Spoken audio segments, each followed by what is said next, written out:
ఐగుప్తు దేశం నుంచి ఇశ్రాయేలీయులను దేవుడు బయటికి తెచ్చేటప్పుడు ఏ ఉద్దేశంతో తెచ్చాడో ఒకసారి చెప్పండి మీరు. కనానుకు చేర్చాలి అని. అంటే వాళ్ళ విషయంలో దేవుడు డిసైడ్ చేసింది ఏంటంటే వీళ్ళందరినీ కూడా నేను వాగ్దానం చేసిన దేశంలోకి చేర్చాలి. అది లక్ష్యం. అందుకోసం ఏర్పరచబడిన వారు ఎవరైతే ఉన్నారో, దేవుడు ఎంతమందిని అయితే ఐగుప్తు నుంచి బయటికి పిలిచాడో వారందరూ నిర్ణయించబడ్డారు. వాళ్ళందరినీ ఆ వాగ్దాన దేశం చేరుద్దామని ఫిక్స్ అయిపోయాడు. కానీ తీరా బయటికి వచ్చిన తర్వాత, కొంతకాలం ప్రయాణం చేసిన తర్వాత, వాళ్ళలో చాలా మందిని దేవుడు వాగ్దాన దేశానికి చేరనీలా మధ్యలోనే హతం చేశాడు. యోధాపత్రిక ఉన్నది ఒకటే అధ్యాయం. యోధాపత్రిక ఒకసారి చూడండి.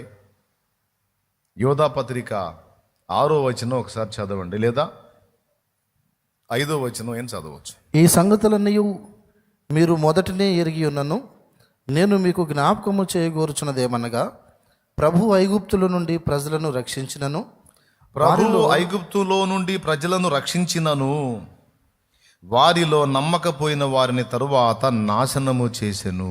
అది ఇప్పుడు దీన్ని బట్టి మీకేం అర్థమైందో నాకు చెప్పండి. పరలోకం చేరుద్దామని మనల్ని లోకంలో నుంచి ఆయన రక్తము చేత బయటికి తెచ్చాడు. ఐగుప్తులో నుంచి ఇశ్రాయేలీయుల్ని గొర్రెపిల్ల, పస్కా గొర్రెపిల్ల రక్తము చేత వాళ్ళను బయటికి తెచ్చాడు. మీరు గమనించారా?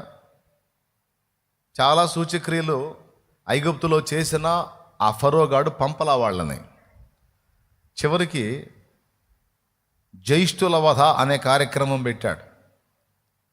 నా జ్యేష్ఠ కుమారుడు యాకోబు సంతతిని ఫరో బంధించాడు గనుక, నా జ్యేష్ఠ కుమారుని బానిసగా చేసుకొని శ్రమ పెడుతున్నాడు గనుక ఐగుప్తీయుల జ్యేష్ఠులను నేను హతము చేస్తాను. కాబట్టి మోషే, నీవు వెళ్ళి ఇశ్రాయేలు సర్వ సమాజానికి చెప్పు, ప్రతి ఇంటికి ఒక గొర్రెపిల్లను వధించి దాని రక్తాన్ని మీ గడప కమ్మలకు, అడ్డకమ్మకు, నిలువ కమ్మలకు పూసుకోమను. ఈ రాత్రి నేను మరణదూతను పంపుతున్నాను. ఏ ఇంటి మీద, ఏ గుమ్మం మీద రక్తపు గురుతు ఉంటుందో దాన్ని దాటిపోతాను. ఏ ఇంటి మీద రక్తపు గురుతు కనబడదో ఆ ఇంట జ్యేష్ఠులు హతమవుతారు, జ్యేష్ఠుల వధ జరుగుతుంది. అంటే ఈ వార్త ఎవరికి తెలిసింది? ఇశ్రాయేలీయులకు తెలిసింది. ఎందుకంటే విశ్వాసులు కాబట్టి. అవిశ్వాసులకు తెలియదు, ఎందుకంటే వాళ్ళు నమ్మలేదు కాబట్టి. కాబట్టి ఎవరింటి మీద, ఎవరి గుమ్మం మీద రక్తం ఉంటుంది? విశ్వాసుల గృహాల మీద, ఇశ్రాయేలు సర్వ సమాజం గృహాల మీద, ఆ గడప కమ్మలు, నిలువు కమ్మలు, అడ్డకమ్మల మీద రక్తం ఉంది. ఆ రాత్రి ఐగుప్తులో ఘోరమైన వధ జరిగింది. ఐగుప్తు జ్యేష్ఠులందరూ కూడా హతులైపోయారు. ఒక ఇంట్లో ఒక తండ్రి ఉన్నాడు, ఆయన కుటుంబంలో ఆయన పెద్ద కొడుకు ఆయన అయిపోయాడు, ఆయనకు పుట్టిన పిల్లల్లో పెద్ద కొడుకు అయిపోయాడు. అట్లా ఇంటికి చాలామంది లేచారన్నమాట. ఐగుప్తులో శవముండనిలో ఒక్కటి కూడా లేదన్నాడు గ్రంథంలో. ఫరో ఇల్లు మొదలుకొని మొత్తాన్ని లేపాడు. ఆ రోజు మరణం ఇశ్రాయేలు సర్వ సమాజాన్ని చేరకుండా వీళ్ళు భద్రతలో ఉండడానికి, ఐగుప్తు మీద శాపం రావడానికి కారణం వీళ్ళు రక్తాన్ని కలిగి ఉన్నారు. వాళ్ళు రక్తాన్ని విసర్జించారు. వాళ్ళు గుమ్మాల మీద రక్తం లేదు, కానీ ఆ ఇశ్రాయేలీల గుమ్మాల మీద బ్లడ్ ఉంది. సో ఇప్పుడు చెప్పండి, ఆ తర్వాత తెల్లవారిగా ఫరో, మీకు దండంరా బాబు, ఇంకెళ్ళిపోండి మీరని పంపించేశారు. అంతేకాదు, మీరు వాళ్ళని అడగండి, వాళ్ళ సొమ్ము కూడా మీకు ఇస్తారంటే, ఇశ్రాయేలు సర్వ సమాజం వ్యక్తులు తమ పొరుగు వారిని అడిగినప్పుడు వాళ్ళ వెండి బంగారులు వీళ్ళకి అప్పచెప్పి దండం పెట్టారు, తీసుకొని పోండి అని. అంటే ఇన్ని సంవత్సరాలు వాళ్ళ చేత బానిసత్వం ఊడిగం చేయించినందుకు ప్రతిగా వాళ్ళ గోల్డ్, వెండి, బంగారు కూడా తెప్పించాడు. ఆ విధంగా గొర్రెపిల్ల రక్తం చేత వీళ్ళు కూడా బయటికి వచ్చారు. లేకపోతే వీళ్ళు తెచ్చేవాళ్ళు. అప్పుడు దేవునికి స్తోత్రం. వీళ్ళ విడుదల కోసం వాళ్ళని హతం చేయాల్సి వచ్చింది. అంత బంపర్ స్ట్రోక్ ఇస్తే కానీ వాళ్ళు లొంగల. ఫరో వాడు మామూలు మీడియం పొడు కాదు, ఆ రేంజ్లో దంతే కానీ వాళ్ళ లైన్లోకి రాలా. అప్పుడు వీళ్ళని వదిలాడు. ఇప్పుడు రక్తము చేత ఇశ్రాయేలు విమోచింపబడింది. ఆనాడు పస్కా గొర్రెపిల్ల రక్తము చేత. అది యేసుకు సాదృశ్యం. ఇప్పుడు నిజంగా మన పస్కా పశువైనటువంటి క్రీస్తు మన నిమిత్తం వధింపబడ్డాడు. ఆయన రక్తం చేత మనం విమోచింపబడ్డాం. ఎక్కడికి తీసుకెళ్లాలని వాళ్ళని బయటికి తెచ్చాడు? పాలు తేనెలు ప్రవహించేటువంటి కనాను ప్రాంతమునకు వాళ్ళని తీసుకెళ్లాలని దేవుడు ఫిక్స్ అయ్యాడు. మనల్ని ఎక్కడికి తీసుకెళ్లాలని దేవుడు లోకం నుంచి బయటికి తెచ్చాడు? పరలోక రాజ్యానికి మనల్ని చేర్చాలని ప్రభు సదుద్దేశంతో మనల్ని బయటికి తెచ్చాడు. ఐగుప్తు బానిసత్వం నుంచి వాళ్ళు విడుదల పొందారు. లోకమనే బానిసత్వం నుంచి మనం కూడా విడుదల పొందాం. వాళ్ళు రక్షింపబడ్డారు, మనం రక్షింపబడ్డాం. వాళ్ళు మేఘము క్రింద నడిచిపోయి సముద్ర మధ్యలో, మనం కూడా బాప్తిస్మము. నీళ్లలో గుండా వాళ్ళు వెళ్ళారు, మనం కూడా నీటి ద్వారా రక్షింపబడ్డాం, బాప్తిస్మం. వాళ్ళు మేఘం కింద నడిచిరి, మనం పరిశుద్ధాత్మ షకీనా మేఘం కింద మనం నడుస్తున్నాం. వారు ఆత్మ సంబంధమైన బండలోనిది త్రాగిరి, మన జీవజల ప్రవాహమైన దేవుని వాక్యము పరిశుద్ధాత్మ ప్రవాహం మనం తాగుతున్నాం. ఈ సంగతులు వారికి దృష్టాంతములుగా సంభవించి యుగాంతమందున్న మనకు బుద్ధి కలుగుటకై వ్రాయబడిందని కొరింథీ పత్రిక 1 కొరింథీ 10వ అధ్యాయము 11 వచనం సాక్ష్యం ఇస్తుంది. ఇదంతా నేను ఎందుకు చెప్తున్నానంటే, వాళ్ళని రక్తము చేత బయటికి తెచ్చాడు. ఉద్దేశం ఏంటంటే వాళ్ళందరినీ పాలు తేనెలు ప్రవహించే దేశానికి చేర్చాలి. ఇక వాళ్ళు బానిసలుగా కాకుండా ఏలికలుగా ఉండాలి, పరిపాలించేవారుగా ఉండాలి. ఇక వాళ్ళు దరిద్రత, లేమి, కొదువ, కొరత అనే పరిస్థితి కాకుండా వారు సమృద్ధి గలవారై ఉండాలి. అంతేకాదు, స్థిరము లేని గుడాలలో బ్రతికిన ఆ జీవితాలు ఆ వాగ్దత్త దేశం చేరి స్థిరమైన ఇండ్లు కట్టుకొని అక్కడ వారు స్థిరపడాలి. ఆ దేశమును స్వతంత్రించుకోవాలి, సొంతం చేసుకోవాలి. ఆ దేశమును వీరందరికీ దారాదత్తం చేయాలని దేవుడు ఫిక్స్ అయ్యి వాళ్ళని బయటికి తెచ్చాడు. మనల్ని కూడా ఇక్కడ ఎన్ని ఇళ్ళు కట్టినా ఇవి స్థిరమైనవి కావు. నువ్వు కట్టిన ఇల్లన్నా కొంచెం కాలం ఉంటుందేమో, కానీ అది కట్టిన నువ్వు నేను మనం ఉండేదానికి లేదు. ఏమంటారు? కొన్నాళ్ళకి ఆ ఇల్లు కూడా అడ్రస్ ఉండవు. రాజులు పరిపాలించిన రాజ్యాలు పోయినాయి, వాళ్ళు కట్టించిన కోటల్లోని శేషాలు మాత్రమే మిగిలినాయి. రాజులు పోయారు, అందరూ పోయారు. అంటే ఇక్కడ మన శరీరము అనే ఈ గుడారము నిలవరం లేనిదే. మనం ఈ గుడారాన్ని దాచుకోవడానికి కట్టుకున్న ఇళ్ళు అనే గుడారాలు కూడా స్థిరము కానివే. మరి ఏది అంటే పునాదులు గల పట్టణం అక్కడుంది. ఇక్కడ భూమి మీద ఈ పునాదులు కదిలిపోతాయి, కూలిపోతాయి, కాలిపోతాయి, పంచభూతములు మహావేంద్రంతో లయపరచబడతాయి. కానీ దేవుడు తన చేతితో చేసినటువంటి నిలవరమైన నివాసాలు, పరిశుద్ధ పట్టణము, పునాదులు గల పట్టణము, శాశ్వతమైనటువంటి పట్టణం మన కోసం దేవుడు రెడీ చేసి పెట్టాడు. అక్కడికి మనల్ని చేర్చాలనేది ఆయన దయాపూర్వక సంకల్పం. అయితే మరి ఇశ్రాయేలీయుల్ని వాగ్దత్త దేశానికి చేర్చాలనే సదుద్దేశంతో పాపం వాళ్ళని బయటికి తెచ్చాడు. నిజంగా చేరగలిగారా? వాళ్ళు పొందిన రక్షణలో స్థిరంగా ఉన్నారా? దేవుని వాక్యంలో ఏం చెప్పాడో తెలుసా? వాళ్ళు బయటికి వచ్చేటప్పుడు మొలోకు గుడారము, రొంపాయను దేవత నక్షత్రమును వెంటబెట్టుకొని వచ్చారట. నక్షత్ర దేవతను ఒకదాన్ని, మొలోకు గుడారం ఒకదాన్ని. ఈ మొలోకు గుడారము అంటే మొలోకు లేదా మెలేకు లేదా మెలోకు గుడారం అనేది భయంకర దేవత. భయంకర దేవత. మిగిలిన దేవతల ఆరాధనలన్నీ ఒక ఎత్తు, ఈ మెలోకు గుడారం యొక్క దేవత ఆరాధన ఒక ఎత్తు. ఈ దేవతను ఆరాధించాలంటే వాళ్ళు తమ పిల్లల్ని బలి ఇవ్వాలి. దాన్ని ప్రసన్నం చేసుకోవాలి అంటే తమ సంతానాన్ని బలి ఇవ్వాలండి. అదే ద్వితీయోపదేశకాండం 18:10 చెప్పాడు, తన కుమారునైనను కుమార్తెనైనను అగ్నిగుండము దాటించువానినైనను, శకునము చెప్పు సోదెగానినైనను, సర్పశకునమును గాని, మేఘశకునమును గాని, చిల్లంగి వాణిని గాని, మాంత్రికునైనను, ఇంద్రజాలికునైనను, కర్ణపిశాచిని అడుగువాన్నైనను, దయ్యముల యొద్ద విచారణ చేయువాన్నైనను మీ యొద్ద ఉండనీయకూడదు. ద్వితీయోపదేశకాండం 18:10. తన కుమారునైనను తన కుమార్తెనైనను అగ్నిగుండము దాటించు వాన్నైనను, శకునము చెప్పు సోదిగానినైనను, మేఘశకునములు కానీ సర్పశకునములు కానీ చెప్పువాన్నైనను, చిల్లంగి వాన్నైనను, మంత్రికున్నైనను, ఇంద్రజాలకున్నైనను, కర్ణపిశాచిని అడుగు వాన్నైనను, దెయ్యముల యొద్ద విచారణ చేయు వాన్నైనను మీ యొద్ద ఉండనీయకూడదు. అదిగో, అంటే ఇవన్నీ చేసే ప్రదేశంలోంచి వీళ్ళు వచ్చారు. వచ్చేటప్పుడు కొంతమందిని వాళ్ళు కూడా వెంట తెచ్చుకున్నారు. ఐగుప్తు నుంచి ఇశ్రాయేలీలు బయటికి వచ్చినప్పుడు వాళ్ళు చేసినటువంటి పొరపాట్లు కొన్ని ఉన్నాయి.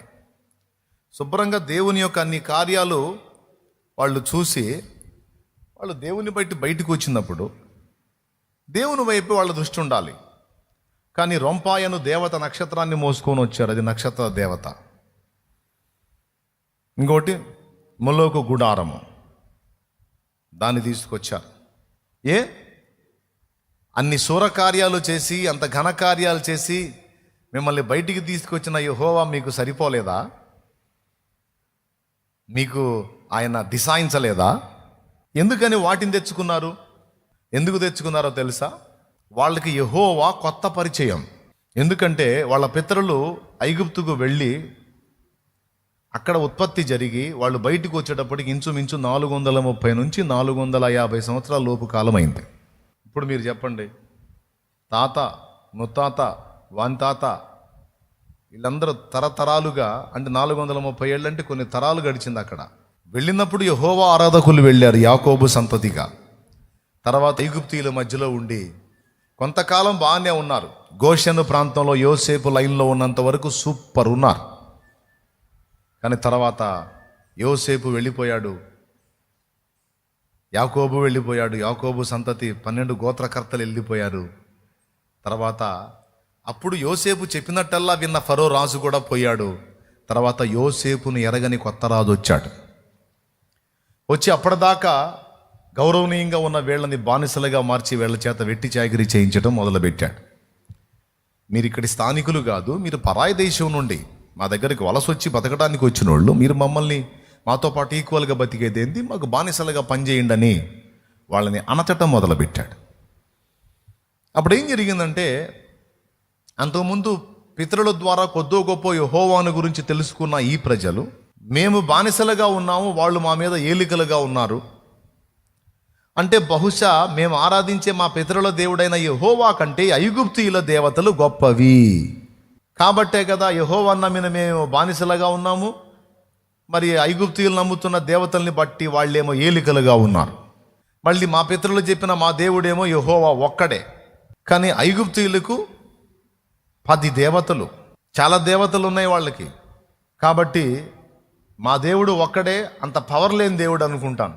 అందుకే మేము బానిస బతుకుతుంటే మమ్మల్ని సేవ్ చేయలేకపోయాడు. ఐగుప్తీయుల దేవతలు గొప్పవి, అందుకే వాళ్ళు మమ్మల్ని ఏళ్తున్నారు. ఈరోజు యాజ్ ఇట్ ఈజ్గా ఇలాంటి అభిప్రాయమే క్రైస్తవ సమాజాల్లో ఉంది.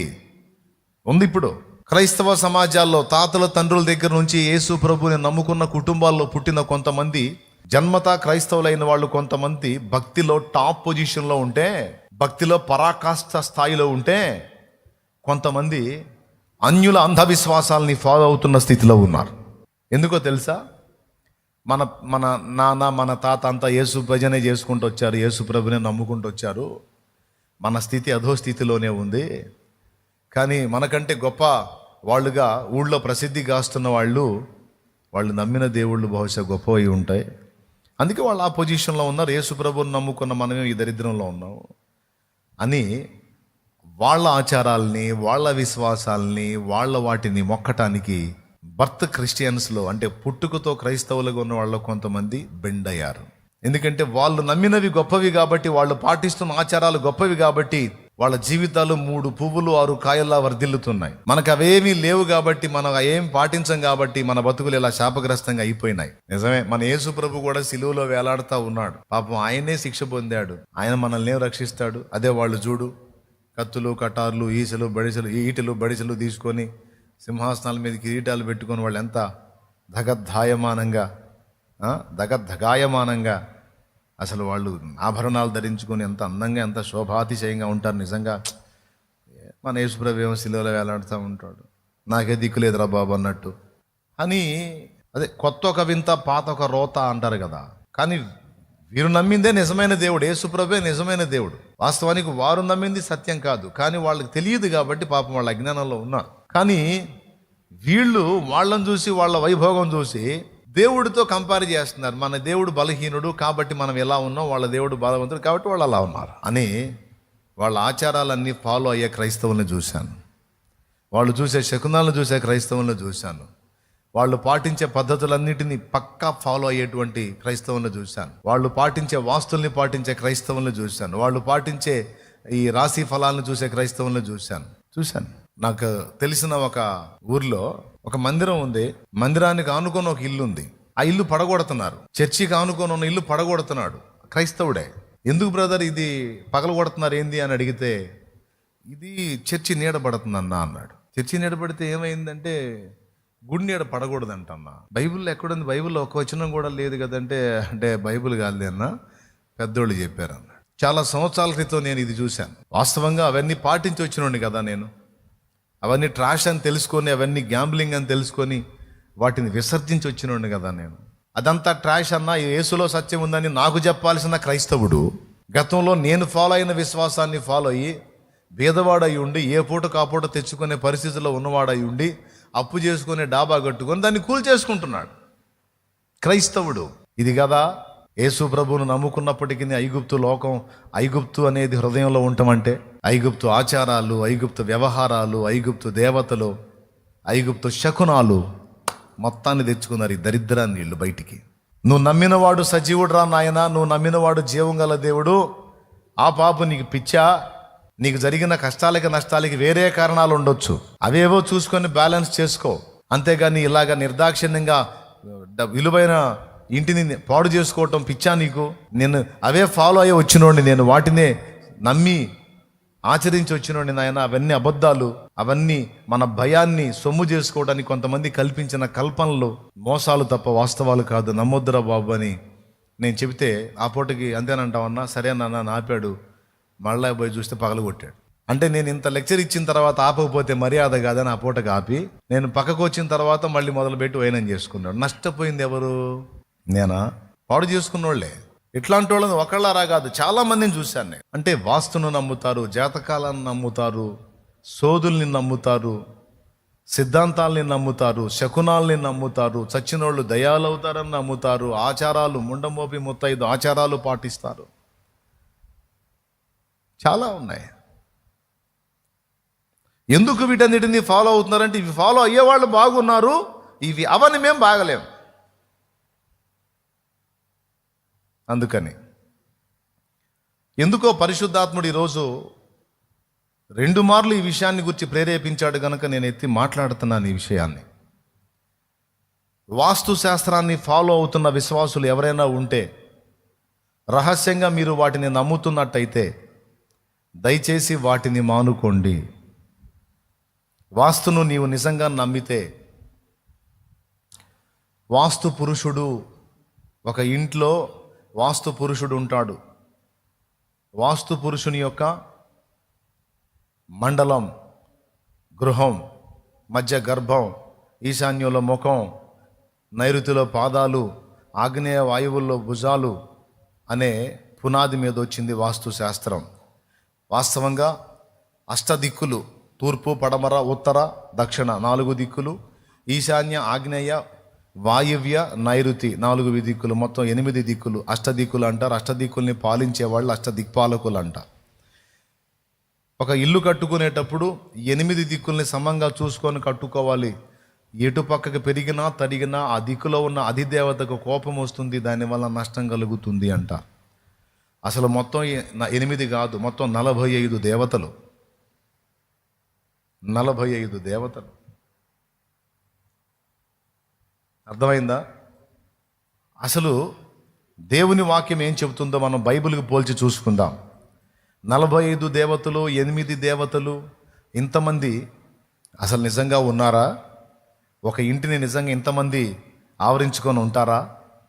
ఇంట్లో నీకు ఏదన్నా నష్టం కలిగితే, కష్టం కలిగితే ఎందుకు కలిగిందో ఆలోచించుకో. ఇప్పుడు అప్పులు అవుతున్నాయన్నా, అప్పుల మీద అప్పులు అవుతున్నాయన్నా అంటే ఎందుకు అవుతున్నాయి అప్పులు? నేను చెప్తాను. ఏ అప్పు లేనోడికి 1,00,000 రూపాయల అప్పు చాలా చిన్నది. ఏ అప్పు లేనోడికి 1,00,000 రూపాయల అప్పు చాలా చిన్నది. అందుకని ఏ బరువు లేనోడు ఏదో అవసరానికో, ఏదో కార్యక్రమానికో, బిల్డప్ కోసమో, లేకపోతే ఏదో సమస్య కోసమో 1,00,000 అప్పు చేసుకుంటాడు. సమస్య కోసం అప్పు చేసుకుంటే అది వేరే సంగతి. కానీ కొంతమంది తొందరపడి బిల్డప్ కోసం అడుగులు వేసేవాళ్ళు ఉన్నారు. నీ దగ్గర 20 లక్షలు ఉంటే 18 లక్షల్లో ఇల్లు కట్టుకొని 2 లక్షలు ఇంట్లో ఖర్చు కింద ఉంచుకోవటం తెలివి, అవసరాన్ని బట్టి. కానీ 20 లక్షలు చేతిలో ఉంటే 40 లక్షలు అప్పు చేసి ఇల్లు కడతాడు. 20కి 20 సంపాదించిన ఇంక 20 లెక్క లేకుండా సంపాదిస్తాను, ఇల్లు మొదలు పెట్టాం కాబట్టి గట్టిగానే కట్టాలి. వచ్చినోడు ఇల్లు చూసినోడల్లా లేదు, గట్టిగానే పెట్టావే ఆహా, ఆ డైలాగు మనోడిని పులకరింపజేసిద్ది. ఆ ఒక డైలాగు పులకరింపజేసి ఒళ్ళు పొంగేటట్టు చేసి 20కి ఇంకొక 20, 40 తెచ్చి కడతాడన్నమాట. 40 లక్షలు పెట్టి ఒక ఇల్లు కట్టాడండి. ఓకేనా? తెలివితేటలు చెప్తున్నా, తెలివితేటలు. ఇల్లు కట్టేటప్పుడు అప్పు లేదు, 20 లక్షలు నెట్ క్యాష్ చేతిలో ఉంది. కానీ ఇల్లు మొదలు పెట్టాడు, బిల్డప్ తగ్గకూడదు, అందుకు 20 వీక్కొచ్చాడు. 40, 20 పోయినాయి, ఒక 20 అప్పు తేలింది. తీరుద్దాంలే, ఇల్లు మొనగాడు ఇల్లు కట్టామంటాడు. 40 లక్షలు పెట్టి ఇల్లు కడితే ఆ ఇంటికి కిరాయి ఎంత ఇస్తారు తమ్ముడు? ₹1 కోటి పెట్టి కట్టిన ఇంటికైనా 10,000 నువ్వు ఇచ్చేది కిరాయి. అయ్యా అంతకు మించి ఎక్కువ ఇస్తావా చెప్పండి? ₹1 కోటి పెట్టి కట్టిన ఇంటికైనా నువ్వు 10,000 కంటే ఎక్కువ కిరాయి ఇస్తావా? ఏ బాబో, అదే 40 లక్షలు ఇల్లు అంటే ఒక 5,000కి వచ్చింది. 5,000 పడేస్తే 40 లక్షలు విలువైనటువంటి ఇల్లు కిరాయికి ఇస్తారు. 40 కాదు, 60, 70 లక్షల ఇల్లు కూడా 5,000 కిరాయికి ఇవ్వగలుగుతారు. అంత మించి పెట్టలేము మనం. సరే 40 లక్షలు ఒక 5,000 కిరాయి. 40 లక్షలను అలాగుని తీసుకెళ్ళి బ్యాంకులో వేస్తే, లేకపోతే 20 లక్షలే అనుకుందాం, 20 అప్పొద్దు, 20 లక్షలు నెట్ తీసుకెళ్ళి బ్యాంకులో వేస్తే 1,800 కాడికి 80 పైసల వడ్డీతో, 1,800 కాడికి 20 లక్షలకి 16,000 వస్తుంది. ఎంత? 5,000 పడేస్తే నువ్వు కట్టాలనుకున్న 40 లక్షలు ఇల్లు వచ్చింది. ఇంకెంత మిగిలిద్దా నీకు? 11,000 నీ చేతిలో మనీ ఉంటుంది.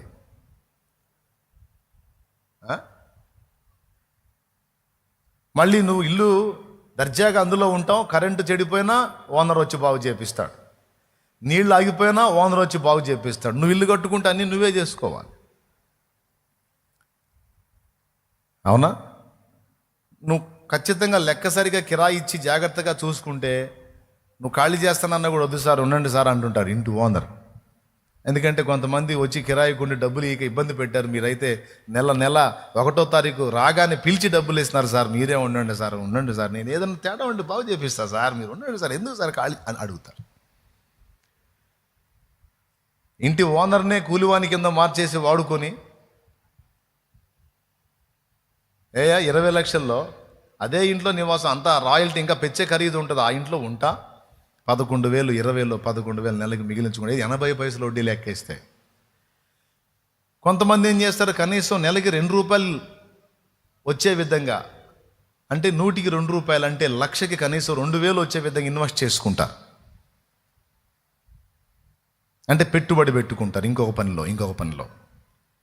అప్పుడు 20 లక్షలకి నెలకి లక్షకి 2,000 కాడికి 40,000 వస్తుంది. అప్పుడు 5,000 కిరాయి ఎంత? సరే ఇప్పుడు పాయింట్ తీసుకుందాం. 40 లక్షలు పెట్టి 20 లక్షలు అసలు, 20 లక్షలు వడ్డీకి తెచ్చి కట్టాడు. వడ్డీకి తెచ్చేటప్పుడు ప్రామిసరీ నోటు మీద ధర్మ వడ్డీ 2 లేక ₹3 అని రాస్తారు, వాస్తవంగా ₹5 వడ్డీ. ₹5 వడ్డీ తక్కువ ఏమన్నా ఉందా? ఇప్పుడు ధర్మ వడ్డీ అంటే మనోళ్ళు ₹5. ఏం బ్రదర్ ధర్మ వడ్డీ బ్రదర్? నేను 20,000, 30,000, 50,000 అడగట్లా, నేను ధర్మ వడ్డీ ₹5. ₹10 వడ్డీకి తెచ్చేవాళ్ళు కూడా ఉన్నారు. ఇక్కడ ఉన్న వాళ్ళు ₹10 వడ్డీ వాళ్ళు ఎంతమంది చేతులు ఎత్తండి. ₹10 వడ్డీ అంటే బతికే పనేనా? చుక్కలు కనపడుతుంటాయి. ఇప్పుడు ఇందాక చేతులు ఎత్తిన వాళ్ళకి తిండి పట్టదు, నిద్ర పట్టదు, నరకం కనపడుతుంటుంది. సరే వాళ్ళే బాధలో తెచ్చారు, మిమ్మల్ని అంటలేదమ్మో. కొంతమంది ఎలా బుక్ అయ్యారో చెప్తున్నాను నేను. ఇప్పుడు ఏం జరిగింది? 20కి 20 తెచ్చి 40 పెట్టి కట్టాడు. ఇప్పుడు 40 లక్షలు పెట్టి ఇల్లు కడితే అతనికి ఎంత సేవ్ అయిందయ్యా అంటే ఒక 5,000 కిరాయి సేవ్ అయింది అంతే. 40 లక్షల అక్షరాల్లా తీసుకెళ్ళి బ్యాంకులో వేస్తే ధర్మ వడ్డీ 80 పైసల కాడికి వేస్తే 32,000 రూపాయలు నెలకు వస్తుంది కదా. ఏయా అంతేనా నా లెక్క తప్ప? రూపాయికి ఇప్పుడు 100కి 80 పైసల కాడికి 1,800 పెద్ద ఆయన. అట్లాంటిది 40 లక్షలకి 432,000 అలాగూ తీసుకెళ్ళి బ్యాంకులో ఫిక్స్డ్ డిపాజిట్ చేస్తే చక్కగా ఏమండి 32,000 నెలకి ఒక ఉద్యోగస్తుడి జీతం. కానీ దాన్ని ఇప్పుడు ఇల్లు కట్టి ఇంట్లోకి ఎగురుకుంటా జాయిన్ అయ్యాడు. ఎంత సేవ్ అయిందయ్యా ఇతనికి? ఎంత కవర్ అయిందంటే ఒక 5,000 కవర్ అయింది. ఓకేనా? ఇప్పుడు ధర్మ వడ్డీ కాడికి పోదాం. 20 లక్షలకి 5 రూపాయలు వడ్డీ. ఇక ఈ లెక్క తెచ్చాడుగా. ఎలివేషన్ బాగుండాలి మేస్త్రి. అలాగే భలేవాడు సార్. ఎదురు ఎలివేషన్ బాగుండాలి, బిల్డప్ తగ్గకూడదు. ఇప్పుడు ఏం జరిగింది? 20 లక్షలకి 5 రూపాయలు వడ్డీ అమ్మా, ధర్మ వడ్డీ అమ్మా. 10 రూపాయలు వేస్తే దడుచుకొని వస్తాము. 5 జాలే, 5 వేద్దాం. 100కి 5 రూపాయలు, 1,00,000కి 5,000. 20 లక్షలకి 25 అంటే ఎంత? 1,00,000. అంతేనా? నెలకి ఎంత అవుతుంది? సంవత్సరానికి 2 సంవత్సరాలకి 2 ఏళ్ళు ఆడతా పాడతా అయిపోయింది. అంటే మొదటిది 20 లక్షలు, 2 ఏళ్ళు అదిగో ఇదిగో. ఎందుకంటే ఇంట్లో చేరినోడు ఊరుకోడు. మళ్ళీ సోఫాలు కావాలా, మళ్ళీ లోపల సెట్టింగులు కావాలా, లోపల అన్ని ఏర్పాట్లు కావాలా, ఈ తంతులో ఉంటాడు. ఏవయ్యా వడ్డీ అప్పు నీకు అనవసరం, అది నేను చూసుకుంటా. అప్పు వడ్డీ నీకేం కావాలి చెప్పు, అంతవరకు ఏడా సుప్రీం ఏడా. 2 ఏళ్ళు గడిచేసరికి 20 కాస్త 24 అయింది. అంటే 44 లక్షలు అప్పు తేలాడు. ఇప్పుడేం చేయాలా? ఏంది తీసుకొని మాట్లాడవేంది? 3 నెలల్లో పడేస్తానన్నావు, 2 సంవత్సరాలు అయింది. ఏంది ముంచేస్తావా ఏందంటే, ఇదిగో నువ్వు నలుగురిలో మాట్లాడవాకు. నలుగురిలో నన్ను అట్లా మాట్లాడొద్దు అంటే 2 ఏళ్ళు అయిపోతుంటే మరి ఏం ఇవ్వవా? నేను చచ్చిందాక ఇవ్వవా? మా కష్టాలు ఉండవు, మాకు బాధలు ఉండవు, మాకు సమస్యలు ఉండవు. ఏంది నువ్వు అంత రోషగాడి పడేవా అంటాడు. నువ్వు ఎక్కువ తక్కువ మాట్లాడొద్దు. అంత రోషం ఉంటే ఇవ్వ, రేపు సాయంత్రానికి అలా పడేస్తా పో. పో, ఇవ్వపోతే చెప్తా నీ సంగతి. ఇంకెక్కువ మాట్లాడు. అప్పుడు ఆవేశంగా ఇంకో చోటకు పోతాడు. దేనికి? ఇప్పుడు వాడికి వడ్డీ అసలు మొత్తం పడేయాలిగా, 44 లక్షలు. అప్పుడు ఇంకొకటి గాడికి పోతాడు. పోయి ఏ ఇల్లు కట్టాడో ఆ ఇల్లు తాకట్టు పెడతాడు. ఈలోపు మార్కెట్ రేటు కొంచెం పెరిగి ఆ ఇల్లు కాస్త ఒక 60 లక్షల రూపాయల వాల్యూ వచ్చింది అనుకో. పోయి ఏమంటాడు తెలుసా? డబ్బులు కావాలంటాడు. డబ్బులు అంటే సుబ్బారావు ధర్మ వడ్డీ నేను 7 రూపాయలు ఎక్కువ తీసుకోను అంటాడు. వాడన్న మాటలే భేదిస్తుంటాయి. అంత రోషం గలవాడి పడేవాయ్ అని అన్నాడే వాడు నన్ను అని అదే భేదించి 7 అయితే అయింది పర్వాలేదు లేవు. ఎంత కావాలి? 40 లక్షలు కావాలి. 40 ఏంది 400 అడిగినట్టు అడిగావు? 40 లక్షలు అంటే మరి ఏముందంటే నా ఇల్లు రాసుకోబో, తాకట్టు రిజిస్ట్రేషన్ చేస్తాపు. అయ్యా ఇప్పుడు 40 లక్షలు తెచ్చి వాడు మొక్క నిశ్చర పడేసి నా కాగితాలు నాకిటి అని వాడి కళ్ళ ముందే పర్రాజించి మేసం తిప్పుతాడు. అయిపోయిందా? ఇక ఆ రోజు ఇంట్లో బిర్యానీ వండుకొని తింటారు. వాడి దరిద్రం పోయిందని. కానీ దరిద్రం పోలా, డబల్ అయింది ఈడ.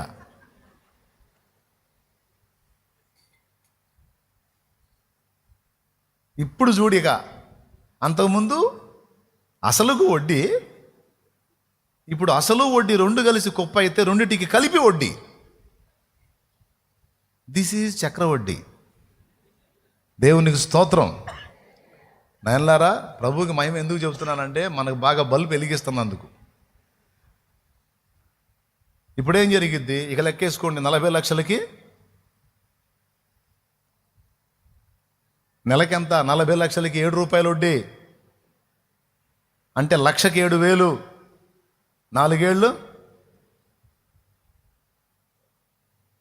ఏందండి, ఏం చెప్పరు?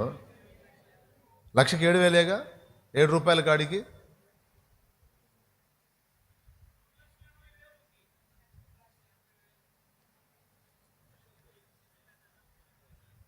ఇందాక ఎవరు మరి 28,000 అంది? కరెక్ట్ చెప్పండి. 100కి 7 రూపాయలు 40 లక్షలకి ఎంత అయిద్దా? అట్లాంటి వడ్డీ మరి 28,000 వడ్డీ ఏదైనా ఉంటే నాకేంటి, నేను శుభ్రంగా మంది.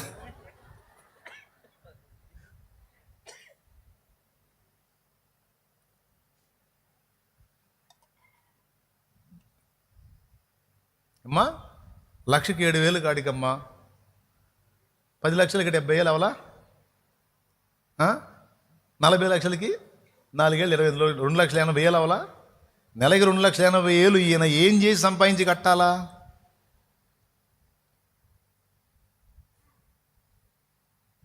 అయ్యా కోట్లు అవసరం లేదు నా అప్పు 20 నుంచి ఎట్ట స్టార్ట్ అయిద్దో చెబుతున్నాను నేను.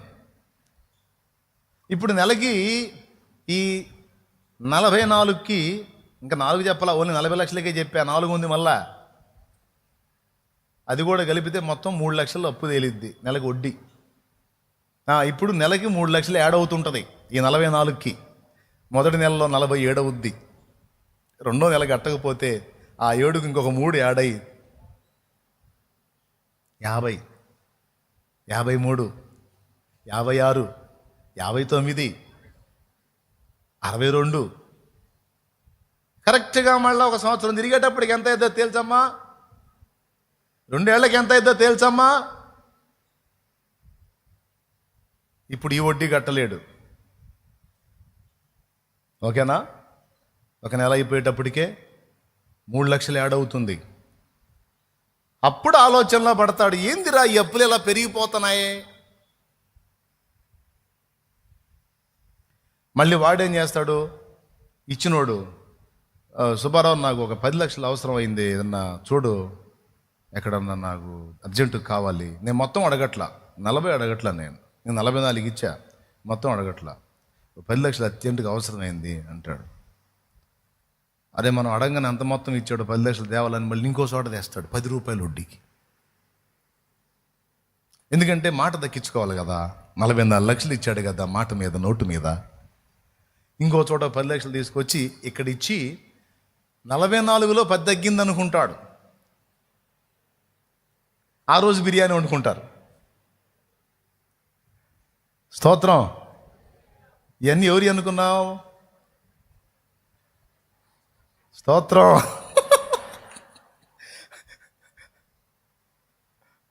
అర్థమైందా? ఆ రోజుకి బిర్యానీ, అమ్మాయి వాడికి కొంచెం అమౌంట్ ఇచ్చేసాం, ఏది ఇంకో చోట అప్పు తెచ్చామన్న సంగతి మరిచి మన సొంత సొమ్ము ఇచ్చినట్టు బిల్డప్. ఇప్పుడేం జరిగింది? అంతకుముందు అడిగేవాడు ఒకడు, వాడు నోరు మూపించడానికి ఇంకొకటి దగ్గర తీసుకొచ్చాం, వాడు ఒకడు. ఇప్పుడు వాడు ఏదో మధ్యలో అడిగాడని ఇంకొకటి తగిలించుకున్నాం. ఒకవేళ వాడు ఫైనాన్స్ వాడు అనుకో, అసలు ఇంకా సూపర్ ఉంటుంది, రోజు దర్శనం ఇస్తుంటాడు, పుస్తకాలు ఇచ్చిపోతాడు, పరిశుద్ధ గ్రంథాల్లాగా సువార్త కరపత్రికల్లాగా ఇచ్చిపోతాడు. నాయనలారా, పాపం అప్పులు లేని వాళ్ళకి ఈ బాధలు తెలియవు, అప్పులు అయిన వాళ్ళకి నేను చెప్పే బాధ తెలిసిద్ది నాయన. ఇక అటుపక్క వాడికి కట్టాలి, ఇటుపక్క ఈడికి కట్టాలి. మళ్ళీ వీడేం చేస్తాడు? 10 లక్షలు ఇచ్చినోడు అర్జెంటుగా అవసరం, ఒక 5 లక్షలు కావాలంటాడు. వాళ్ళు ఇంకో చోట 12 రూపాయలు వడ్డీ మీద ఇంకో 5 తెచ్చి ఈడికి అడ్డం పెడతాడు. ఇప్పుడు ఎంతమంది అయ్యారా? 3 అయ్యారు. ఒక చోట ఏమో 7 నడుస్తుంది ఆ వడ్డీ, ఒక చోట ఏమో 10 నడుస్తుంది వడ్డీ, ఒక చోట ఏమో 12 నడుస్తుంది వడ్డీ. ఇందులో ఎవడన్నా సడన్గా అవసరమే ఒత్తిడి చేశాడు అనుకో, 15 కూడా పెట్టి తెస్తాడు. మనిషి మాట పడ్డు. అప్పుడేం జరిగింది? 4 చోట్ల వడ్డీ, 4, ఒక చోట 7, ఒక చోట 10, ఒక చోట 12, మరో చోట 15. ఇప్పుడు వాడు కనపడ్డప్పుడు ఏంది ఏమన్నా ఇచ్చేది ఉందా అంటుంటాడు ఒకడు. ఇంకొకటి కనపడి నువ్వు అన్న మాట నిలబెట్టుకుంటావు, మాట మీద నిలబడే మనిషి మీద ఇచ్చాను సుబ్బారావు నువ్వు జాగ్రత్త నువ్వు అని చెప్పని ఇంకొకటి కనపడతాడు. ఇక ఎక్కడ బజార్లు ఇడి ఆడ కనపడ్డా టీ తాగేదానికి లేదు, టిఫిన్ చేసేదానికి లేదు. ఈ రకంగా మనశ్శాంతి పోయింది, భయం స్టార్ట్ అయింది. చివరికి ఉన్న ఇల్లు అమ్మినా కూడా సరిపోనంతగా కుప్పల్లాగా పెరిగిపోతాయి అప్పులు. అప్పుడు స్టార్ట్ అయింది ఇక ఏది దిక్కుమాలిన సలహాల పర్వం. దిక్కుమాలిన సలహాల పర్వం. ఈ ఉచిత సలహాలు ఏముంది, పైసా ఖర్చు ఉండదు, పక్కోడిని బలి చేయటమేగా. ఆల్రెడీ ఇన్ని 4 రకాలుగా అప్పులు చేసుకుని వాడు గొల్ల అవుతుంటే వీడు వచ్చి అంటాడు, సుబ్బారావు అంతకుముందు నీ పని బాగుంది కానీ ఇల్లు కట్టిన దగ్గర నుంచి నీకేదో తేడా వచ్చిందా అంటాడు. నిజమే, ఇల్లు కట్టిన దగ్గర నుంచే తేడా వచ్చింది. అది వాస్తులో తేడా కాదు, అప్పు చేసి బిల్డప్ ఇచ్చాడు చూడు, అది అసలు కారణం. కానీ వచ్చినోడు వచ్చి అంటాడు, ఇల్లు కట్టకముందు బాగుందయ్యా నీ పని, ఇల్లు కట్టావా ఏమంటా కట్టావో మొత్తానికి ఏదో తేడా వచ్చిందయ్యా, అంతేనంటావా అని మనోడు ఒక్కసారి మూవీలో కానీ గిర్రా గిర్రా గిర్రా వెనక్కి తిరిగి వెంట బ్యాక్ సన్నివేశం ఫ్లాష్ బ్యాక్ వచ్చిందే అట్లా వెనక్కి వెళ్తే అప్పుడు మనిషి ఇల్లు లేనప్పుడు ప్రశాంతంగా ఉన్నాడు, ఇల్లు వచ్చిన తర్వాత ఇప్పుడు చాలా ఇబ్బందికరమైన పరిస్థితులు కనపడతా ఉంటాయి. నువ్వు చెప్పింది నిజమే వెంకట్రావు అంటాడు. ఇప్పుడు సుబ్బారావు వెంకట్రావు ఇద్దరు కలిసి ఒక అండర్స్టాండింగ్కి వస్తారు. ఇల్లు చూపించాలయా ముందు, అసలు ఇల్లు కట్టిన దగ్గర నుంచి ఎఫెక్ట్ అవుతుంది, ఇల్లు చూపించాలనగానే ఇప్పుడు 5వ ఓడు సీన్లోకి దిగుతాడు. ఇప్పుడు 4 అప్పులోళ్ళు ఉన్నారు కదా, వెంకట్రావు పుణ్యం అని మనీ లాగే సెక్షన్ ఇంకొకటి 5వ వాడు ఎంటర్ అవుతాడు. వాడు ఎంటర్ అయ్యి వచ్చి అసలు ఎట్లా ఉంటున్నారు ఈ ఇంట్లో అంటాడు. అయ్యా ఏమైందండి అంతా తేడానే కదా, ఇల్లు అంతా తేడానే కదా, మరి దరిద్రం నాకేమొచ్చిద్దయా, అప్పులు కాక ఏమవుతాయండి, మాకు తెలియదండి, మామూలుగా మన అన్ని సిద్ధాంతాల ప్రకారమే కట్టామండి. ఏం సిద్ధాంతం, నీ పేరేంది అంటాడు. నా పేరు ఫలానా అండి సుబ్బారా. మరి నీ పేరు మీద ఉండకూడదు అంటాడు. నీ పేరు మీద ఉండకూడదా, అర్జెంటుగా ఇది తీసే అంటే మళ్ళా 4-5 లక్షలు అప్పు తెచ్చి వాడు చెప్పినవన్నీ పగలగొట్టి మళ్ళా మార్చి కట్టి అమ్మయ్య అనిపించుకొని ఆ రోజు బిర్యానీ వండుకుంటారు. మళ్ళీ ఇప్పుడు కథ టర్నింగ్ తిరిగినప్పుడల్లా ఒక బిర్యానీ పాయింట్ ఉంటుంది. దేవునికి స్తోత్రం, హల్లెలూయా. ఓకేనా, అయిపోయింది. అంటే ఇప్పుడు ఇంట్లో నువ్వు ఆస్తులో షేపులు మార్చినంత మాత్రం లోగులు సొమ్ము వచ్చే ఇంట్లో పడదుగా, పడిద్దా? నేను సంవత్సరం వల వేసావేంది వచ్చి చేపలన్నీ పట్టడానికి, నీ ఇల్లు నువ్వు రిపేర్ చేసుకున్నావు, అంతకుమించి ఏమో వచ్చింది. సరే అన్ని పగలు కొట్టుకొని మళ్ళీ పెయింట్లు వేసుకొని మళ్ళీ లైన్ చేసుకుంటా, అయినా మారదు. ఆ 4 అడుగుతానే ఉంటారు, వడ్డీలు పెరుగుతానే ఉంటాయి. బలవంతం పెట్టినోడిని నోరు మూపించడానికి ఇంకో చోట పోయి తెస్తుంటాడు. చివరికి అప్పు చేయటంలో ఆరుతేరిపోతాడు. అప్పు తెచ్చుకోవడానికి ఉన్నవి లేనివి కల్పించి చెప్పి ఒక అబద్ధీకుడిగా మారిపోతాడు. లోపల కుమిలిపోతాడు. తెలిసి వీడికి అబద్ధం చెప్తున్నాను, తెలిసి వీడిని మోసం చేస్తున్నానని ఎరిగి మనస్సాక్షిని చంపుకొని అబద్ధాలు ఆడటానికి అలవాటు పడిపోతాడు. అశాంతి, దుఃఖం, వేదన. ఈలోపు వాడే మళ్ళీ వస్తాడు. మొన్న వచ్చినోడు కాస్త సరిగా చూడలేదు సుబ్బారావు, ఏం మార్పులు రాలేదనుకుంటాగా, ఏం రాలేదు. ఈ మధ్య ఒకడు కనపడ్డాడా, కాస్త రేట్ ఎక్కువగా డబ్బులు ఎక్కువ తీసుకుంటాడు. మొన్న వచ్చినోడు మనం ఎంత 12,000 ఇచ్చింది, మనం కొద్ది రేట్ ఎక్కువ, అయితే పవర్ఫుల్ మనిషి, చూశాడంటే చాలా చెప్పేస్తాడు అంటాడు. అప్పటికి మనోడికి పిచ్చి పీక్ స్టేజ్కి వెళ్ళి ఉందిగా, ఎట్లనన్నా ఏదన్నా ఒక స్థితిలో బయటపడతామేమో అన్న ఆశతో ఆడేవాడు ఎంత తీసుకుంటాడంటే మనిషి ఒక 35 దాకా తీసుకుంటాడంట. అయితే మొత్తం పేరు బలాలు అన్ని నక్షత్రం మొత్తం అంతా రాసి గీసి అన్ని వేసి మనకంతా అసలు అన్ని లెక్కలు నీ పేరు మీద ఇంటోళ్ళ పేరు మీద అసలు దరిద్రం ఎవరి ద్వారా వస్తుందో అన్నీ చెప్పేస్తాడు. ఊరకు అసలు మనిషి ఇంట్లోకి ఎంటర్ అయితే చాలు అసలు ఆయనకి టైం దొరకదో. మనకి దొరికితే మాత్రం లెక్కే ఒక 35 ఏళ్ళు మనం చూసుకోవాల్సి ఉంటుంది. వచ్చిందాక ఏదన్నా ఆయన చెప్పినవి చేయడానికి ఒక 10 ఏళ్ళు అట్లా చూసుకుంటే ఒక 50 ఏళ్ళు దగ్గర పెట్టుకో సుబ్బారా, ఎట్లన్నా కానీ సప్పో ఒక 50 ఏళ్ళు లైన్ చేసుకోబో. ఎట్లన్నా ఆయన డేట్ దొరికేటట్టు నేను చేస్తాను, ఆయన పట్టుకొస్తాను నేను. మరి నీ ఇష్టం వెంకట్రావు, ఎట్లా నువ్వే సాయం చేయాలి, అంత గెట్టోడు అంటున్నావు, అసలు టైమే దొరకదు అంటున్నావు, అట్టంటోడు వస్తే మన కథ మారిపోయింది అంటున్నావు, మరి ఎట్లనో అని నువ్వే పట్టుకొచ్చే మార్గం చూడయ్యా, ఆ 50,000 నేను చూసుకుంటానని మళ్ళీ ఇంకొక 50. వాడు వచ్చినాడు ఊరుకుంటాడా? వాడి పంతనం చూపించాలి, ముందే బిల్డప్ ఇచ్చాడు కదా, నువ్వు పెద్ద పనుడు అని చెప్పాను అని. వాడు వచ్చిన దగ్గర నుంచి వాడు కొన్ని చూపిస్తాడు, మనోడు మళ్ళీ పగలేయటం మొదలేస్తాడు. ఇప్పుడు చెప్పండి, ఈ రకంగా 100 కథలు చెప్పగలుగుతాను సమాజంలో జరుగుతున్న పరిస్థితులు. ఇవి కథలా వాస్తవాలా? వాస్తవాలు అన్న చేతులు ఎత్తండి. నగ్న సత్యాలు కాదా తమ్ముడు? మరి చేయత్తలేదే. పచ్చి నిజాలు నానా, జీవిత సత్యాలు. ఎందుకు ఈ విషయాలు మాట్లాడుతున్నానంటే, అసలు తేడా ఎక్కడుంది? సమస్యకు మూలం నువ్వా వాస్తా? నువ్వు, నీ హెచ్చింపు, నీ తొందరపాటు, నీ అతిశయం, నీ అహంభావం. నీకు స్తోమత లేనప్పుడు, నీ రాబడి నెలకు ఒక 50,000 నీ రాబడి అయినప్పుడు, కష్టపడి మిగిల్చుకున్న ఒక 20 లక్షల్లో స్లాబు కాకపోతే రేకులు వేసుకోవా?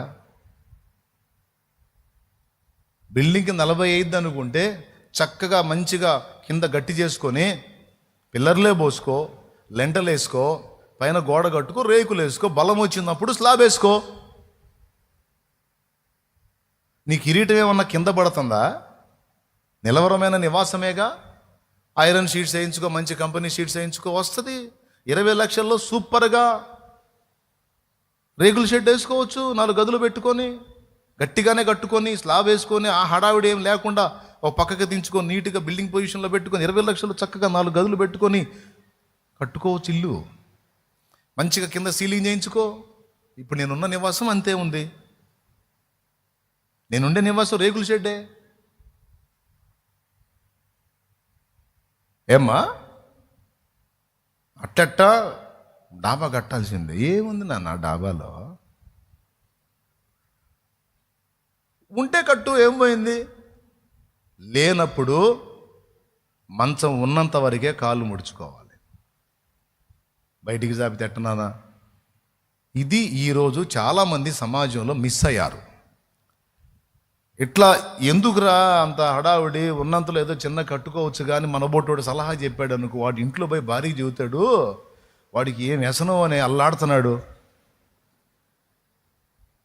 మనం ఇంత పెద్ద ఎత్తుమానం పెట్టామని అల్లాడుతున్నాడు వాడు కళ్ళు ఓరవలేకపోతున్నాయి. అతను చూపు ఎప్పుడు తేడాగానే ఉంటుందండి అంటే ఏమా? వాడు తేడా కాదు, వాడు నీ పాలిట దేవుని దూత. వాడు నువ్వు నాశనం కాకముందు హెచ్చరిక చేస్తున్నాడు, ఇలా చేయొద్దు అని. కానీ వాడు నీకు సైతాన్లా కనపడ్డాడు. వాడు ఓర్వలేక చెప్తున్నాడు అనుకున్నావు, కానీ వాడు అనుభవ జ్ఞానం చెప్పాడు, రే ప్రమాదంలో పడతావురా, నీ మంచి కోరాడు వాడు. కానీ ఆనాడు నీకు వాడు నచ్చలా. ఇంకా నువ్వు నష్టపోయినా కూడా వాడినే తిడతావు. నువ్వు వాడి కళ్ళు పడ్డాయి, నేను ఇట్ట అయిపోయావు. వీళ్ళని ఏమనాలండి? అంటే ఓర్వలేక చెప్పాడా? జీవిత పాఠాలు ఎరిగి చెప్పాడా? జీవిత పాఠం ఎరిగి చెప్పాడు పెద్దోడు. ఓర్వలేక చెప్పాడు, వాడి కళ్ళు పడ్డ ఇట్ట అయిపోయావు. ఎవడి కళ్ళు పడి ఎవడేం కాడు. నీ గర్వం, నీ అహంకారం, నీ నిర్లక్ష్యం, నీకు ఒక 50,000 పైసలు వచ్చినప్పుడు, లేదా ఒక 30,000 సంపాదకుడు అయినప్పుడు అప్పు చేసే సాహసం చేయకూడదు. ఎందుకంటే ఈరోజు సగటు మనిషి బతకాలంటే కనీసం 15 నుంచి 20,000 కావాలి. ఒక కుటుంబం బతకాలంటే. నీకు వచ్చేదే 30,000 అయితే, నీకు మహా అయితే అన్ని ఖర్చులు బాగున్నా ఒక 5-6,000 మిగులుతాయేమో నెలకి. సంవత్సరానికి 1,00,000 లోపు నీ మిగులుదల. కాబట్టి నీ మిగులుదల ఎంత? నువ్వు ఎంత అప్పు చేస్తున్నావు, ఎందుకు చేస్తున్నావు, అందులో నీకు వచ్చే బెనిఫిట్ ఏంటి? లెక్కలు వేసుకోరు, బేరీజు వేసుకోరు, కనీసం అంచనా వేసుకోరు. చదువు లేని వాళ్ళు అంటే తీసేయండి, వాళ్ళకి అక్షర జ్ఞానం లేదు. నేను చెప్పనా, వాళ్ళే బెస్ట్గా ఉన్నారు. చదువుకున్నోళ్ళే చాలా బుద్ధిహీనంగా అడుగులు. Over confidence. ఏం కాదు, అట్లనే చక్రం తిప్పుతా. ఏందమ్మా నువ్వు తిప్పేది? అప్పులు ఇరుక్కున్నావంటే చక్రం నువ్వు తిప్పటం కాదు, చక్రం అలాగే నిన్ను తిప్పుతారు జనం. అది మనం చెబితేనేమో వాడి దృష్టిలో వ్యసనం. సరే, ఎవడికో చెప్పట్లా. నేను ఈ ఆన్లైన్ ద్వారా విని నా మాట గౌరవించే వాళ్ళు ఎవరైతే ఉన్నారో వాళ్ళు తీసుకుంటారు, మీ అందరూ తీసుకుంటారు, జాగ్రత్త పడతారు.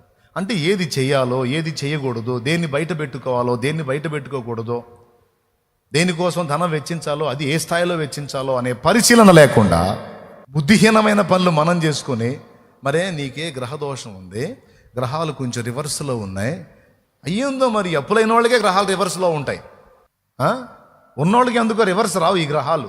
వాళ్ళేమో కోటీశ్వర్లు ఇంకా ఇంకా కోట్ల పడగలెత్తుతూ ఉంటారు, దరిద్రుడు ఇంకా ఇంకా దరిద్రం అయిపోతుంటాడు. ఈ దిక్కుమాలిన గ్రహాలు ఎందుకో వాళ్ళ మీద ఎప్పుడు విష ప్రభావం చూపవు. ఈ దరిద్రతలు ఉన్న వాళ్ళ మీదే చూపిస్తుంటే మరి దరిద్రులు అంటే వాటికి కూడా ఇంట్రెస్ట్ ఏమో. నిజమేనా? అది గ్రహాలు చూపిస్తున్నాయా? వాస్తు చూపిస్తుందా? ప్రాక్టికల్గా సమాజంలో జరుగుతున్న విషయాలు ఏమున్నాయో, దోషం ఎక్కడుందో నేను ఓపెన్గా చెప్పా. ఇది ఒక టైపు అప్పు ఎందుకు అవుతుంది అన్న ప్రశ్నకి ఒక టైపు ఆన్సర్. ఇంకా రకరకాల కారణాలు ఉన్నాయి. మన్నాయికి పెళ్లి గ్రాండ్గా చేశారు, అప్పు చేసి మా అమ్మోళ్ళు. నాకు కూడా చేస్తామన్నారు, మీకు దండం పెడతానని చెప్పాను. పెళ్ళిళ్ళకి అప్పులు చేసేవాళ్ళు ఉన్నారు బిల్డప్ కోసం. ఆశ్చర్యం, 16,000లో నా పెళ్ళి అయిపోయింది. అట్లాగా నాకు వద్దనుకున్నా, తగ్గించుకున్నా, గొడవే లేదు. ఎచ్చులకు పోతే వచ్చి తినిపోయినోడు ఇస్తాడా? లేకపోతే మనం గ్రౌండ్గా పెట్టామని మన కీర్తి ఏమన్నా ఆకాశాన్ని దాటిపోయిద్దా? జీవపు డంబం. ఆ డంబానికి పోయి డాబులకు పోయి గుల్ల అయిపోయిన బతుకులు కోకొల్లలు. అది ఎక్కడ తేడా పడ్డామని ఒక్కసారి కూర్చొని అసలు ఆరంభం ఎక్కడ మిస్ అయ్యామని పరిశీలించుకోవాలి కదా. మూడవ కారణం, కష్టపడకుండా సోమరితనంతో అప్పులు చేసుకోవటం. కడుపు నిండా మంచి ఫుడ్ కావాలి, మంచి వస్త్రం కావాలి, బిల్డప్ తగ్గకూడదు, పని చేయడు. భార్య పని చేయదు, భర్త పని చేయడు, ఇద్దరు డాబు సరి మాత్రం తగ్గకూడదు. నెలలో 30 రోజులు ఉంటే ఖచ్చితంగా 10 రోజులు కూడా పనికి పోరు వీళ్ళు. కష్టం చేయరు, చాకిరీ చేయరు. సోమరితనం, టైంపాస్. చివరికి ఏం జరిగిద్ది? నెల వచ్చేసరికి ఏం ఉండదు. అప్పుడు ఈ డాబు దర్పాన్ని చూపించి ఎవరో ఒకరి దగ్గర అప్పులు చేస్తూ ఉంటారు. వాళ్ళ దగ్గర తెచ్చి ఒక నెల వాడటం, ఇంకొకళ్ళ తెచ్చి ఒక నెల వాడటం, అట్లా నెలలు గడుపుతూ అప్పులు కుప్పల్లా పెంచుకుంటూ ఉంటారు. ఏదో ఒక ఆధారం చూసుకొని మొదలు పెడతారు ఈ కార్యక్రమాన్ని. ఇల్లు, పొలమో, ఆ వెనకడు పెద్దోళ్ళు ఇచ్చింది ఏదో ఉంటుంది కదా, దాన్ని ఆధారంగా చూసుకొని ఈ కార్యక్రమం మొదలు పెడతారన్నమాట. చివరికి ఏం జరిగిద్దంటే దాన్ని దాటిపోయిద్ది ఇది. అప్పుడు వీటి గ్రహ దోషాలని, వాస్తులని, సిద్ధాంతాలని, జ్యోతిష్కాలని, రాశి ఫలాలని, పిచ్చి వాటన్నిటి చుట్టూ తిరిగి చివరికి ఆత్మహత్యలతో ప్రాణం తీసుకునే వాళ్ళు కొంతమంది, కాపురాలు కూలిపోయిన వాళ్ళు కొంతమంది, విడాకులు తీసుకున్న వాళ్ళు కొంతమంది, తప్పుడు త్రోవలోకి వెళ్ళిపోయిన వాళ్ళు కొంతమంది. ఈరోజు సమాజంలో బలైపోతున్న జీవితాల్లో ఇదొకటి ఉంది. ఇక్కడ కూర్చున్న మీరే కాదు, ఆన్లైన్లో వేలాది మంది వీక్షిస్తున్నారు. వాళ్ళు కూడా వినాలి. క్రైస్తవుడు అయి ఉండి క్రమశిక్షణను విస్మరించి మూర్ఖపు క్రియలు చేసి అతికిపోయి జీవపు డంబానికి పోయి సోమరితనానికి పోయి నువ్వు చేతులారా నీ జీవితాన్ని పాడు చేసుకుంటూ కుటుంబాన్ని విచ్ఛిన్నం చేసే పొరపాటు ఇంకా లైఫ్లో చేయొద్దు. దానికి వాస్తు దోషమో, గ్రహదోషమో, నక్షత్రమో, రాశో కాదో, కేవలం నీ ఆలోచన విధానంలో ఉంది తప్పు. చర్చికి వచ్చినప్పుడు, ఏసై దగ్గరికి వచ్చినప్పుడు ఏసై ఏం చేస్తాడంటే నువ్వు అనుకుంటున్న సోదంతా చెప్పడు ఆయన. అసలు మూలం ఏదో దాన్ని చూపిస్తాడు. ఇదిరా అసలు కారణం. మరి ఇప్పుడేం చేయాలి? ఇక అప్పులు పెరిగిపోకముందే ఉన్నదేదో తెగనమ్మి వదినం చేసుకో. ఫస్ట్ మనశ్శాంతి వచ్చింది. ముందు ఉన్నదేదో, ఇంకా అది కుప్ప పెరగముందే అప్పు 3 దమ్మిడిలకు ఉన్నది వైనం చేసి, ఇదిగో రూపాయి ఇచ్చినోడికి ₹1 ఇచ్చి నా స్తోమత ఇంతవరకేనయ్యా, దేవుడు నన్ను దీవిస్తే తర్వాత తప్పకుండా నేను సాయం చేస్తాను, ప్రజెంట్ నన్ను అయితే వదిలేస్తే నా పరిస్థితి బాగలేదని చెప్పుకో, తగ్గించుకో. వాళ్ళ కళ్ళ ముందు అమ్మేయి. మొత్తానికి నలుగురికి ₹4, 4 అర్ధ రూపాయలు పంచు, లేదా 4 పావలాలు పంచు, రా బయటికి. ముందు ఫ్రీ అవుతావు. ఆ మెంటల్ ప్రెషర్ పోతుంది, మానసిక ఒత్తిడి పోతుంది. మైండ్ ఫ్రెష్గా ఉంటే, ప్రశాంతంగా ఉంటే ఎంత పనైనా సాధించగలుగుతాం. వైనం చేయాలి కదా, వైనం చేసి ముందు రిలీఫ్ అవ్వాలి కదా, మైండ్ ప్రశాంతంగా ఉండాలి కదా. అప్పుడు కదా మళ్ళీ ఆలోచన చేసుకొని క్రొత్తగా జీవితాన్ని మొదలుపెట్టి నలుగురు కష్టపడి 4 రూపాయలు సంపాదించి మళ్ళీ ఒకదాన్ని నిర్మాణం చేసుకొని ఒక పొజిషన్లో నిలబడేది. ముందు వెయిట్ తీసేసుకోవాలి. కాదు మా తాత గట్టిన ఇల్లు, మా తాత కొన్న పొలం అంటే ఇప్పుడు తాత వచ్చి తీరుస్తాడు అయింది. తాత ఎందుకు కట్టాడు ఇల్లు అంటే నీకు ఒకనాటికి అప్పు అయిద్దిరా, నువ్వు ఖచ్చితంగా బిల్డప్ వెళ్తావు, అయ్యిద్ది దీన్ని అమ్మి వైనం చేసుకోరానే కట్టాడు. కానీ చేసేదేముంది? ఇక దాని గురించి ఆలోచించి దానికి వెళ్ళి చూసి ఊరికి ఏడుస్తా, ఊరిని చూస్తా, ఎందుకు ఇవన్నీ వద్దు. ఊరిని చూడొద్దు, వస్త్రాలు దించొద్దు. తీసేయ్, ఏదో ఒకటి దొరికింది, దేవునికే స్తోత్రం. ముందు ఆ బరువు దించేయి, ఫ్రీ అయిపో, ప్రశాంతంగా రా, లైన్లోకి రా, మళ్ళా మొదలుపెట్టు. అయిపోలా, ఉన్న బరువు తీసేయి, కొత్తగా జీవితాన్ని మొదలుపెట్టు. ఈసారి ముందు చేసిన తప్పు చేయొద్దు. ముందుకు పోయిన ఎచ్చులకు పోయావు చూడు, ఆ పని ఈసారి చేయొద్దు. రాబడి చూసుకో, కష్టపడు, రూపాయికి రూపాయి, దేవుడి వైపు చూడు, ప్రార్థన చేసుకో, ఇచ్చిన కష్టాన్ని చేసుకో, ఉన్నంతలో తగ్గించుకొని బ్రతుకు. తప్పకుండా దేవుడు నీకు చేయందిస్తాడు. మళ్ళీ స్టెప్ బై స్టెప్ మళ్ళీ ఉన్నత స్థితికి నువ్వు ఎక్కుతావు, తీసుకెళ్తాడు దేవుడు. కానీ ముందు చేసిన పొరపాటు మళ్ళీ చెయ్యొద్దు. ఇది వాక్యం చెప్తున్న సత్యం. దేవుడు ఆ బంధకాలోంచి విడుదల ఇవ్వటానికి దారి చూపిస్తాడు. నీకు ఏదో ఒక విధంగా కార్యం జరిగిద్ది, దారి చూపిస్తాడు. ఆ దారిలో గుండా బయటపడు. కొంతమందికి వ్యవసాయదారులకు పొలం వేసి నష్టం వచ్చింది, దానికి నేనేమన్నా. కొంతమందికి పాపం ఊహించని జబ్బులు వచ్చి పిల్లలకో పెద్దోళ్ళకో బాగాలేక అప్పులు చేసుకుంటారు, దానికి నేనేమన్నా. అది యాదృచ్ఛికంగా లేదా సహజంగా వచ్చే సమస్యలు, దానికోసం అప్పులైనాయి. ఒకవేళ అయితే ఇచ్చిన వాళ్ళకి ఏదో మనకున్న స్తోమతలు ఉన్న తులమో పొలమో అమ్మి వైనం చేసాయా, ఈ జబ్బుకు వచ్చింది, జబ్బుకు డబ్బులు పెట్టానయ్యా, తిప్పుకొని ఇద్దాం అనుకున్నాను, వల్ల కాలేదు, ఇదిగో నీకు రూపాయి ఇవ్వాలి, ఈ 30 పావలా ఇస్తున్నా, ఆ పావలా వదిలేసేయ్యా, బాగలేక తీసుకున్నాను అర్థం చేసుకోయా అంటే ఏమనరు, సంతోషంగా వదిలేపు, నువ్వు చల్లగుంటే బాగుంటే అంతే చాలే అని చెప్పి హ్యాపీగా వెళ్తారు. ఎవరో మొండోళ్ళు ఉంటారు, మొర ఇస్తారు. డోంట్ వరీ, పద్ధతిగా చెప్పు, నేను మీకు రూపాయి ఇవ్వాలి, ₹1 ఉంది నా దగ్గర, తీసుకోమన్నా.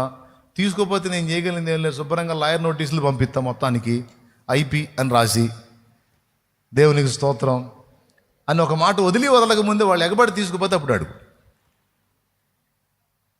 లేకపోతే ఉన్నది ఇది మొత్తం మీరే వైనం చేసుకొని పంచుకోండి. నేనేదో పద్ధతిగా నిలబడి అయ్యా బాబాని బ్రతిమాలుతున్నా, జాలితో వదిలేయండి. తర్వాత నా పిల్లలు ఉన్నారు, చదువుతున్నారు, వాళ్ళని దేవుడు దీవిస్తే మీకు అనా పైసలతో సహా మీరు నా ప్రేమ చూపించారు, నా ఊరోళ్ళు, నా ప్రజలు, నా బంధువులు నాకు మంచితనం చూపించారు. నేను అన్నీ ఎందుకు చేస్తా? చేసేవాడినైతే సైలెంట్గా పోయి ఈ డబ్బు కూడా దాచిపెట్టుకున్న, మొత్తానికి ఐపీ నోటీసులు పంపిపోయానా? కాదనుకునే కదా, మీకు అట్ట చేయొద్దనే కదా నేను ఇంత ఇది చేస్తుంది అన్నప్పుడు ఖచ్చితంగా కంట్రోల్ అవుతాడు, వదిలేస్తారు. అట్లా కూడా అవకాశం ఉంది. కానీ ఏం చేస్తున్నారు? ఎక్కువై అహానికి వెళ్ళి ఎలుకల మందో, ఉరితాడో, ఆ చీరో, ఆ చున్నీయో, ఆ గడ్డి మందో, ఎందుకు వెళ్ళొద్దు నాన్న, అట్లా చేయొద్దు. 100,000,000 దరిద్రాలకు 1,000,000,000 ఉపాయాలని అన్యులకు సామెత ఉంది. నేను అంటున్నాను, 1,000,000,000 సమస్యలకు అనంత కోటి ఉపాయాలు నా యేసయ్య దగ్గర ఉన్నాయి. Praise the lord. కాబట్టి సమస్య యొక్క మూలం ఎక్కడుందో తెలుసుకో, దానికి కరెక్ట్గా ఎలా ఫుల్ స్టాప్ పెట్టాలో, ఎలా మందు వేయాలో తెలుసుకో. అంతేగాని చచ్చిపోతే అయిపోయింది, చచ్చిపోతే అప్పులు చేశావు, చచ్చిపోయావు. అందుకని నీకు అప్పులు ఇచ్చిన వాళ్ళందరూ అయ్యో మా అప్పు కోసమే పోయావా అయ్యా, ఎంత పని చేసావు అయ్యా, ఎంత పని చేసావు అమ్మా అని అంటారా? దరిద్రుడు అని ఇక డాష్లన్నీ పెట్టి తిట్టి, ఇంత ఎదవా అలాంటి పిరిగిన అని చెప్పి ఇక నేను వద్దులే, అలాంటివన్నీ వాడి ఇట్లాంటి వాడు ఎందుకు తీసుకోవాలరా డబ్బులు? ఎందుకు తీసుకోవాలి? ఎందుకు సావాలి? ఇప్పుడు వీడు తెచ్చాడు, రేపు నేను చావాలి వీడికి అడ్డం ఉన్నందుకు అని ఎన్ని శాపనార్థాలు ఆ కుటుంబం ముందే ఎన్ని తిడతారు. సచ్చిందాన్ని ప్రశాంతంగా ఉన్నిస్తారా? నేను చెప్తున్నాను, ఉంది పరిష్కారం. చావు కాదు పరిష్కారం. చట్టం ఉంది, న్యాయస్థానం ఉంది. నీ దగ్గర ఏదో పరిష్కార మార్గం ఉన్నది చూసుకో, లేకపోతే ఆశ్రయించు. కొంచెం నాకు అవకాశం ఇప్పించమని అడుగు. అవసరమైతే న్యాయస్థానం నీ పక్షంగా ముందుకొచ్చి వాళ్ళందరూ దొమ్మిగా నీ మీదికి రాకుండా కంట్రోల్ చేసిద్ది. నువ్వు అనవసరంగా భయపడి ఆందోళన పడుతున్నావు. అప్పు తీసుకునేటప్పుడు నీ చేయి కింద ఉంది, ఇచ్చేవాడి చేయి పైన ఉంది. అవునా? తిరిగి ఇచ్చేటప్పుడు ఎవడి చేయి పైన ఉంటుంది? నీది. తీసుకునేవాడి చేయి ఎవరి చేతికి చిక్కారు? అప్పిచ్చినోడు ఏదో బిల్డప్ కోసం అంటున్నాడు తప్ప లోపల గడగడలాడుతుంటాడు. ఎందుకంటే నువ్వు ఇస్తేనే వాడు తీసుకునేది. నువ్వు వాడి చేతిలో చిక్కడంగా నీ చేతిలో చిక్కాడు వాడు. అందుకే చెడామడా తిట్టుకూడదుగో, ఏమనుకో అవసరం పోరాదు, నాకు ఇవ్వాలి కాబట్టి ఆవేశిందట అన్నా. ఇదిగో రేపన్నా చూడయ్యా అంటాడు. చివర్లో అంతసేపు కాల్ చేసి చివర్లో బతిలాడిపోతాడు. ఇదంతా నాకు ఎట్ట తెలుసు అనుకున్న ఎనాలిసిస్ అంతా అనుభవం. చిన్నప్పటి నుంచి చూసి అనుభవం వచ్చింది అన్నమాట. చేసి కాదు, చూసి.